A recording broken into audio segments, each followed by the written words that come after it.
Joker 2 trailer చూడడానికి అయితే చాలా బాగుంది. బికాజ్ రియలీ ఒక కామిక్ బుక్ క్యారెక్టర్ ని తీసుకుని ఎంత ఆర్ట్సీ ఫిల్మ్ తీయొచ్చు అని చెప్పి ఫస్ట్ మూవీతో ప్రూవ్ చేశారు. ఇన్ఫాక్ట్ అందుకే ఆ మూవీ 1 బిలియన్ కలెక్ట్ చేసింది. అండ్ అలాగే మెయిన్ లీడ్ అయిన Phoenix has won Oscar. And I think ఆ రికార్డ్స్ అన్నిటిని మళ్ళీ ఈ సీక్వెల్ బ్రేక్ చేసిద్ది అనుకుంటున్నా. Because really it is giving that artistic vibes. In fact till now ఈ ఇయర్ మార్వల్ నుంచి రాబోతున్న డెడ్పూల్ అండ్ వోల్వరిన్ చాలా మంచి R-rated మూవీ అయింది అనుకున్నా. బట్ డెఫినెట్లీ జోకర్ 2 చాలా టఫ్ కాంపిటీషన్ ఇచ్చింది. సో ట్రైలర్ ఫస్ట్ షాట్ లో మనం తన ట్రైల్ కి తీసుకెళ్తా చూడొచ్చు.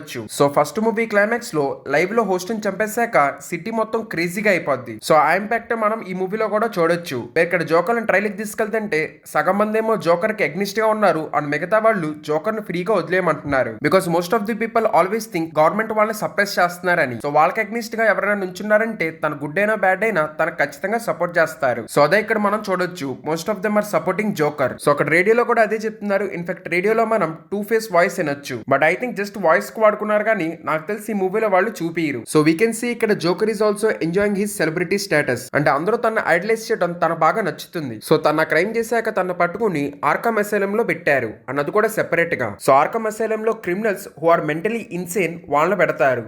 సో జోకర్ కూడా అలాంటి వాడే కాబట్టి తన ఇక్కడ సెపరేట్ గా ఉంచారు. సో ఇక్కడే తను ఫస్ట్ టైం హార్లీ క్విన్ ని చూశాడు. But we get to know Harley Quinn కి ఫస్ట్ నుంచి జోకర్ ఎవరో తెలుసని. సో ఆ కయాటిక్ నైట్ లో జోకర్ చేసిందంతా తన టీవీలో చూసింది. అండ్ ఇన్స్టెంట్లీ తనకు ఆ జోకర్ క్యారెక్టర్ బాగా నచ్చాడు. సో అందుకే అప్పటికప్పుడు ఆ టీవీని తీసుకెళ్తుంది. సో ఇక్కడ మోస్ట్లీ జోకర్ ఆర్కమ్ అసైలం లో ఉన్నాడని తెలిసాక తనకు కావాలని చెప్పి ఆర్కమ్ అసైలం కి వచ్చి ఉండిద్ది. బికాస్ క్రైమ్స్ చేసినా గానీ తన మామూలు జైల్లో పెడతారు. కానీ తను మెంటలీ ఇన్సేన్ ఉంటేనే తను ఇక్కడ పెడతారు. సో దానికోసం తను ఎలాంటి క్రైమ్ చేసిందో మరి చూడాలి. ఇన్ఫాక్ట్ కామిక్స్ లో హార్లీ క్విన్ ఒక సైకాట్రిస్ట్. అంటే జోకర్ కున్న ఇల్నెస్ ని క్యూర్ చేయడానికి తను హైర్ చేస్తారు. కానీ తన జోకర్ తో మాట్లాడి she falls love with Joker. కానీ ఈ పార్ట్ ని మూవీలో వీళ్ళు చేంజ్ చేశారు. కానీ స్టిల్ ఐ థింక్ ఇక్కడ ఎందుకో హార్లీ క్విన్ క్రైమ్ చేయకుండా మేబీ ఆ మ్యూజికల్ సైకాట్రిస్ట్ లాగా వచ్చింది అనుకుంటున్నా. బికాస్ ఆ క్లిప్స్ అన్ని అబ్జర్వ్ చేస్తే జోకర్ చుట్టూ పోలీసులు ఉన్నారు కానీ హార్లీ క్విన్ చుట్టూ ఎప్పుడూ లేరు. అండ్ అలాగే తను ఫ్రీగా జైల్లో ఇటు అటు తిరుగుతుంది. ఇన్ఫాక్ట్ జైల్లో కూడా తను జోకర్ తో వచ్చి మాట్లాడుతుంది లాస్ట్ లో. సో అందుకే ఐ థింక్ ఇక్కడ క్రైమ్ చేయకుండానే హార్లీ క్విన్ లోపలికి వచ్చింది అనుకుంటున్నా.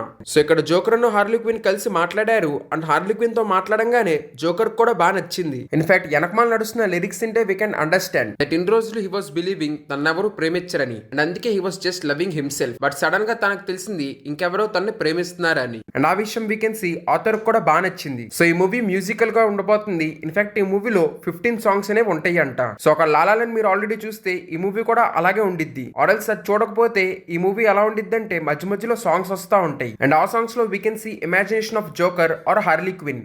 అంటే వీళ్ళిద్దరూ ఇమాజిన్ చేసుకుంటున్నప్పుడు సాంగ్ వచ్చింది. ఇన్ఫాక్ట్ ఈ మూవీ టైట్ అయిన ఫిలియర్డో మీనింగ్ వచ్చేసి షేర్డ్ మ్యాడ్నెస్. అంటే ఇక్కడ ఇద్దరు జోకర్ అండ్ హార్లీ క్విన్ క్రేజీగా ఇమాజినేషన్స్ అవి చేసుకుంటూ ఉంటారు. అండ్ వాటిని మనం చూస్తాము. అండ్ మేబీ ఒక్కొక్కసారి జస్ట్ హార్లీ క్విన్ ఇమాజిన్ చేసుకుంటుంది ఆర్ ఒక్కొక్కసారి ఆథర్. సో అందుకే ఈ మూవీలో ఏది రియల్ ఏది ఫేక్ చెప్పడం చాలా కన్ఫ్యూజింగ్ గా అయిపోద్ది. ఇన్ఫాక్ట్ వీళ్ళిద్దరూ మేకప్ వేసుకుని డాన్స్ చేస్తున్న ఈ షార్ట్స్ ఆర్ వీళ్ళిద్దరూ కలిసి ఒక టెలివిజన్ షోని హోస్ట్ చేస్తున్న షార్ట్స్ ఇవన్నీ కూడా ఖచ్చితంగా వీళ్ళ ఇమాజినరీ షార్ట్సే. But this shot is real where Harley Quinn lighter ని చేస్తుంది. అండ్ నెక్స్ట్ షాట్ లో వీ కెన్ సీ వెనకమాల పియానో కాలిపోతుందని. దాంతో వాళ్ళందరూ బయటకు పరిగెత్తుకుంటూ వచ్చారు. అండ్ అక్కడే joker and Harley Quinn dance వేస్తున్నారు. బికాస్ వెనకమాల అంబులెన్స్ ఇవన్నీ మనం చూడొచ్చు.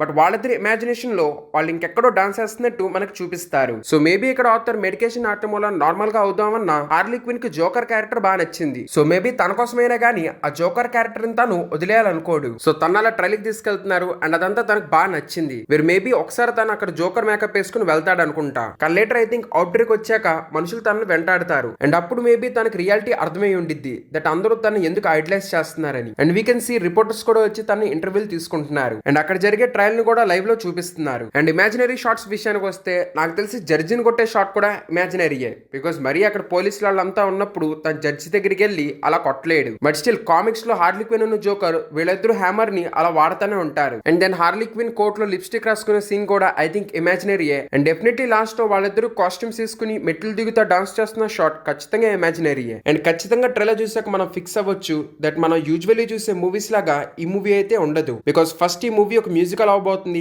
అండ్ దాంట్లో అది జోకర్ మూవీ ప్లస్ హార్లీ క్విన్ కూడా ఉంది. సో ఖచ్చితంగా madness into 100. But I think last వాళ్ళు ప్యూర్ సినిమాని ఇస్తారు. సో నాకైతే ట్రైలర్ లో అన్ని విషయాలు బాగా నచ్చినాయి. లైక్ కలర్ ప్యాలెట్ దగ్గర నుంచి క్యారెక్టర్స్ వరకు. సో మరి మీకు ఎలా అనిపించిందో కింద కమెంట్స్ లో చెప్పండి. అండ్ ఈ వీడియో నచ్చుంటే like share and subscribe. Thank you everyone. Next వీడియోలో కలుద్దాం.